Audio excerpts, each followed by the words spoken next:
बता के गए हैं। अब मेरी समझ में नहीं आ रहा भाई साहब कहाँ से प्रारंभ करूं।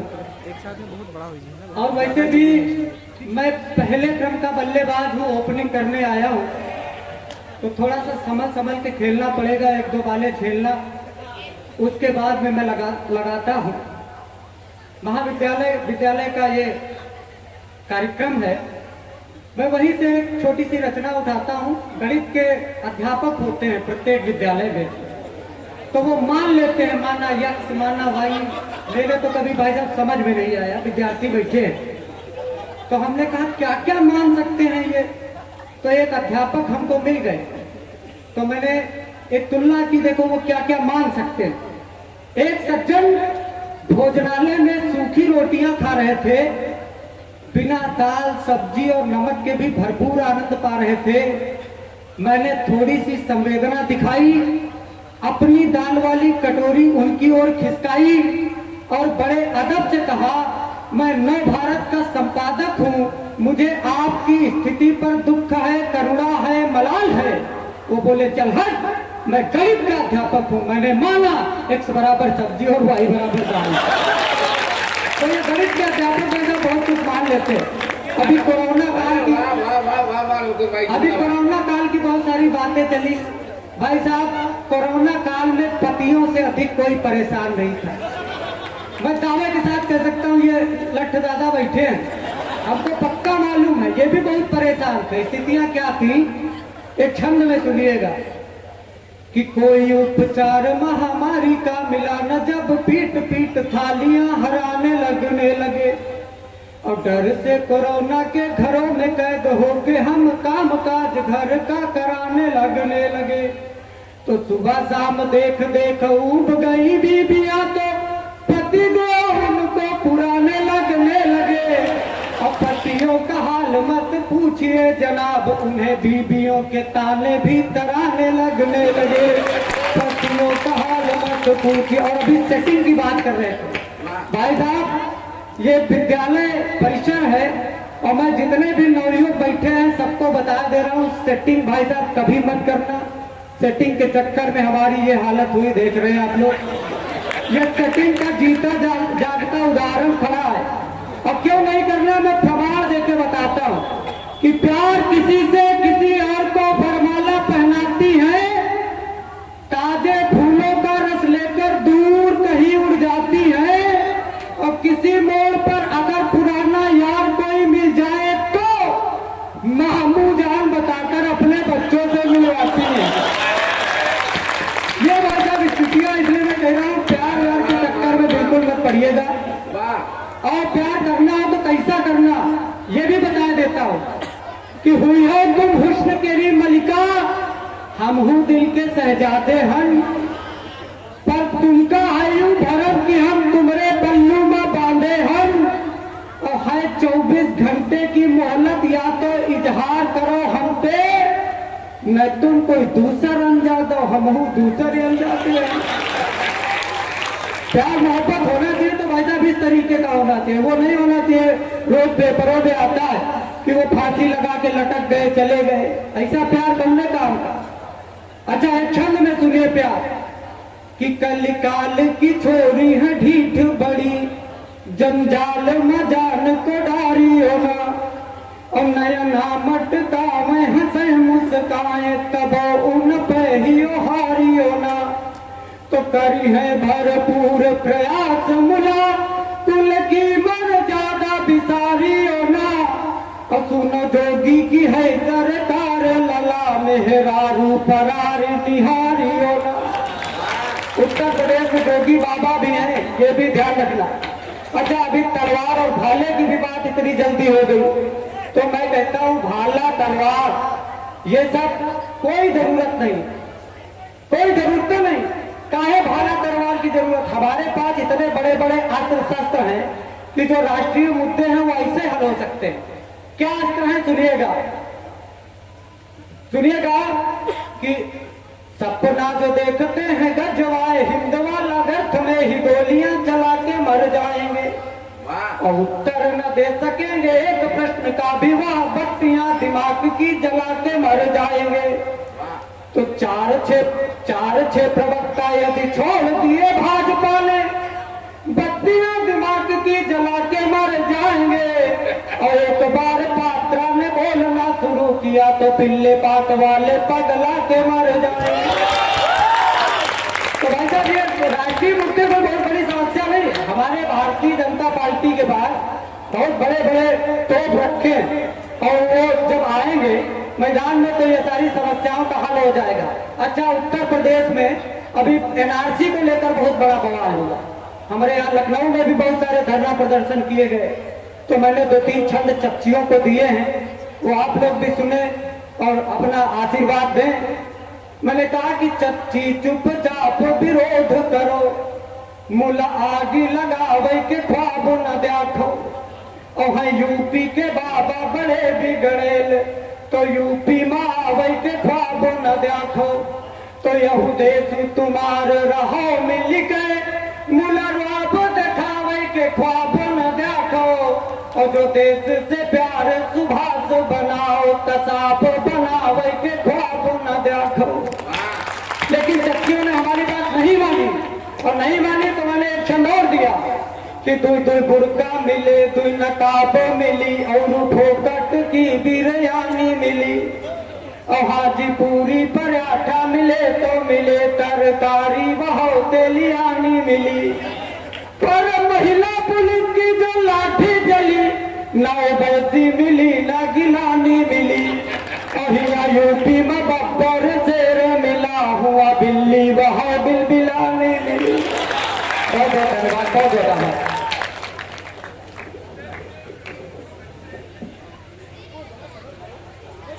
ये 2020 का मामला है और बहुत शॉर्ट पारी उसमें खेली है। योगी बाबा का जिक्र किया उन्होंने, पुरानी स्त्रियों पर नजर नहीं डालनी चाहिए, इस तरह का कुछ चित्र था। पुरानी या पराई, मैं पुरानी समझा। शब्द बहुत कीमती होता है भाई लवकुश। तुमने दोनों ही शब्द प्रयोग किए, लठ और दादा। लट्ठी काफी था, दादा कहने की जरूरत कहाँ रहती है।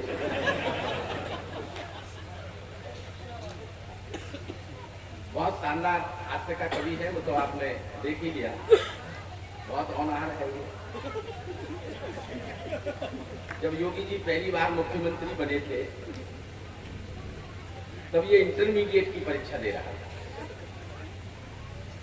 अच्छा, योगी जी जैसे ही मुख्यमंत्री बने तो उन्होंने नकल विहीन परीक्षा की घोषणा कर दी थी।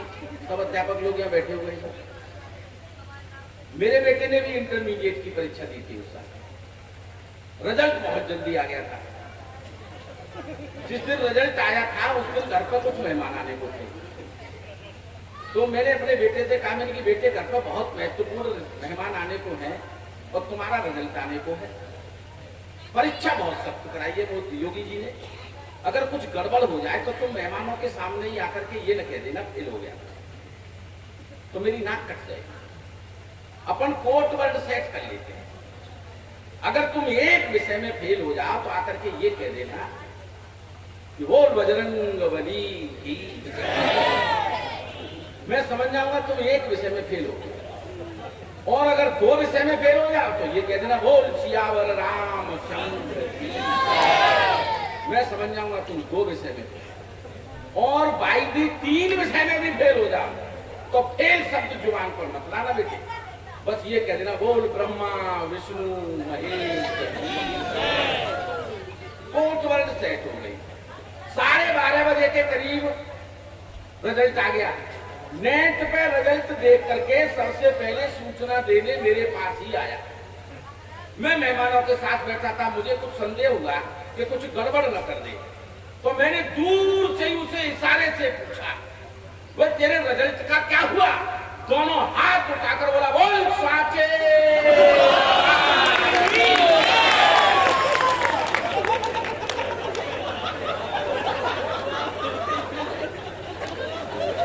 आप समझ गए उसके रिजल्ट का क्या हुआ?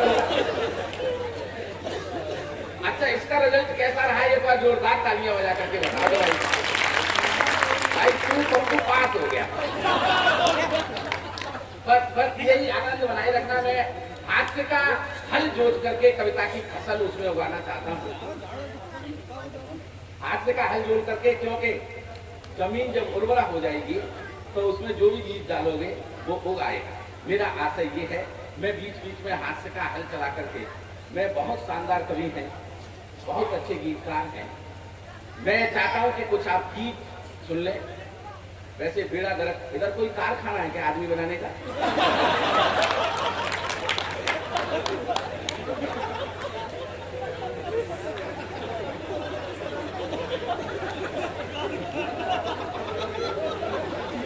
इधर से ही निकल गया।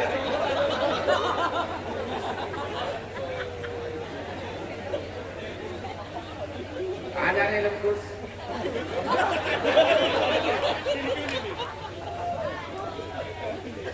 चलिए, बहुत बहुत आनंद बस इसी तरह बना रहे। मैं बहुत शानदार, बहुत सुंदर सा गीतकार आपको सौंपना चाहता हूं। उम्र में भले ही कम है, लेकिन इसका गीत का जो अध्ययन है, गीत के व्याकरण का जो ज्ञान है, इसको गीत जिस तरह के लिखता है,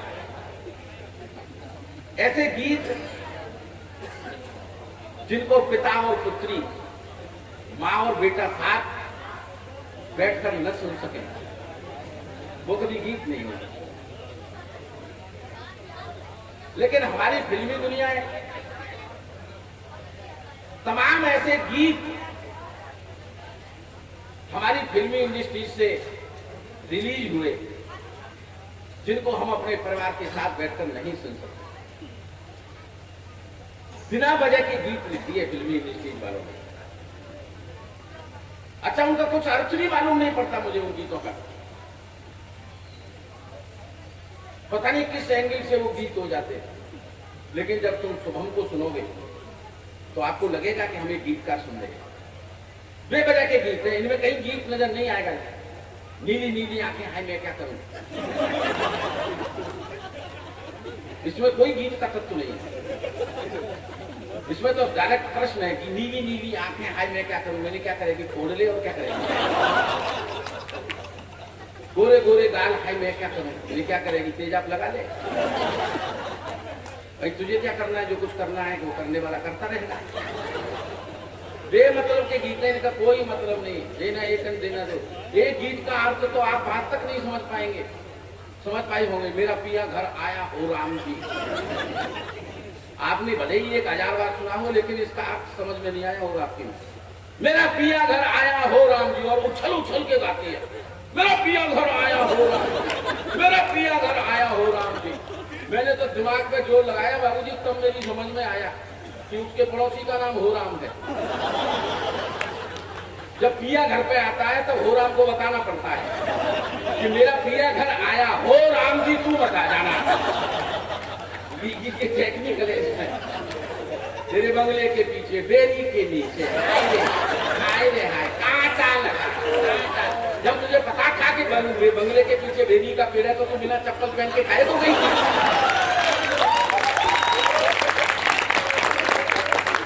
पूरे देश का दिमाग खराब कर दिया। क्या मतलब है इसका बेरी के पीछे? जब बेरी के पेड़ के नीचे जाओगे तो कांटा लगने की संभावना प्रबल हो जाती है। इसमें कहीं कोई गीत वीत नहीं है सर, ईमानदारी बता रहा हूँ मैं आपको। खटिया सरकाले जाड़ो लगे, जाड़े में बलमा प्यारो लगे, इसमें कहाँ गीत है बताइए आप। खटिया सरकाले जाड़ो लगे, जाड़े में बलमा प्यारो लगे, जैसे गर्मियों में का दुश्मन लगता है। सर ये इसमें गीत नहीं है। गीत को तो आप सुनेंगे भाई चोन से। मैं इसके लिए कोई गीत नहीं गाता है, कोई गीत नहीं गाता है। गीत अधर का क्या नाता है, जिसका जितना दर्द बड़ा है वो उतना मीठा गाता है।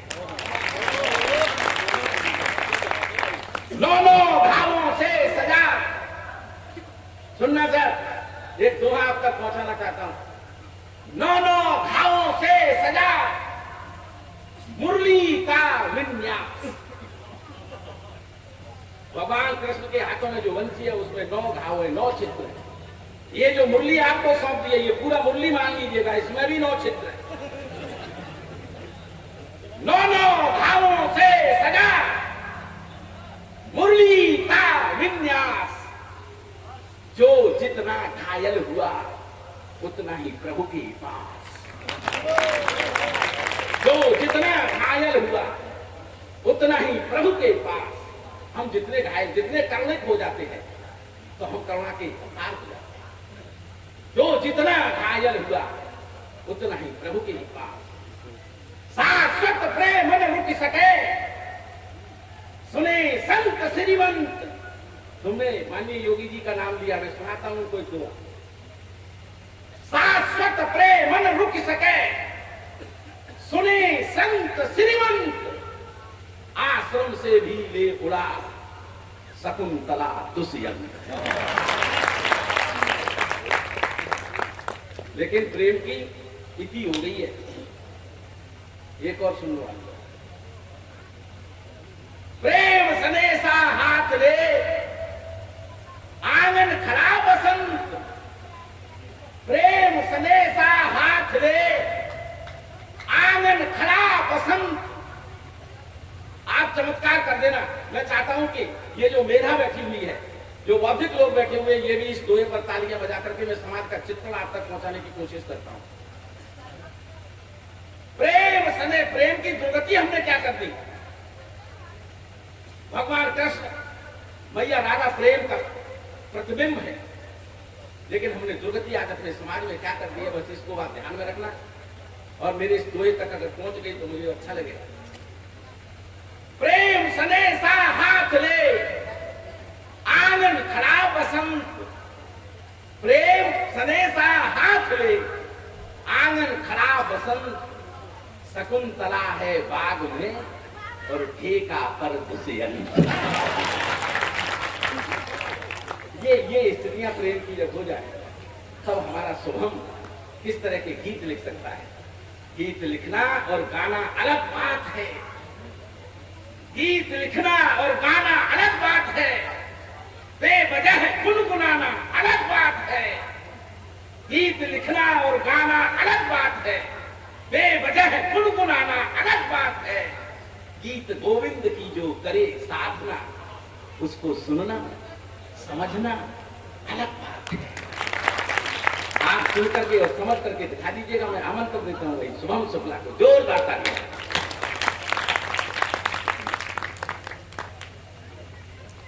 रूपेश अंजाना जी पूर्व चेयरमैन बेनीगंज यहाँ उपस्थित हैं। 500 रुपये उन्होंने कवियों के लिए दिया है। धन्यवाद।